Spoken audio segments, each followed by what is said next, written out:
we can find a lot of things from this table. Number one is you can find the rate at which this function changes with respect to this. These values are the front.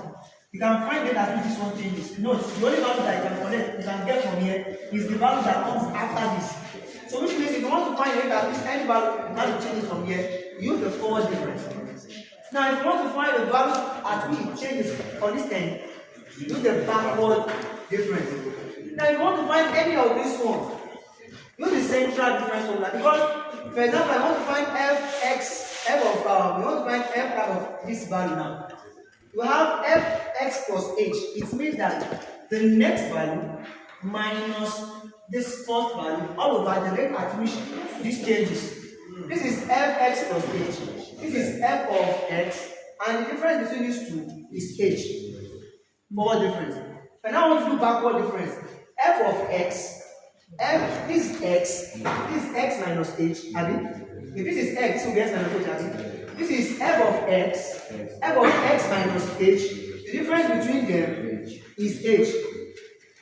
If you now want to use the central difference now, let's say you want to use this two now. You need f of x plus h. This is x plus h now. The next one is x minus h. Definitely, if you want to find the rate at which this one changes now, x plus h, x minus h. You have two values now. Then the difference between from here to here, there are differences. You know, from the difference from here to here is h. The difference from here to here is also h. So the difference from here to here now is now 2h. So what it just means is that you take two terms. If you want to use forward difference, you take two terms. If you want to use backward difference, take two terms. If you want to use central difference, take three terms. Now, this is why I want to find the rate at which this one changes now. This is central difference. I will use this one and I will use this one. Then I will find the differences between them. That is central difference.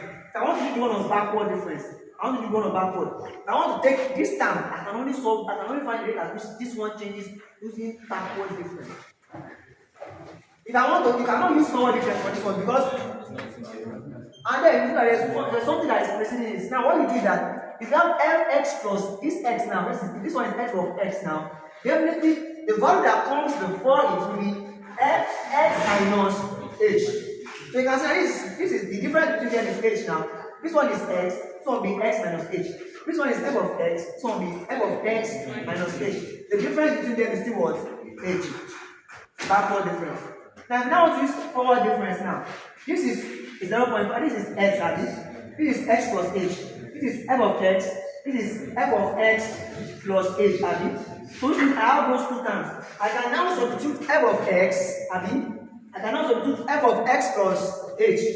F of x plus h, Then my h will now be the difference between, yes. So it's simple. Once you reach that, even if you not remember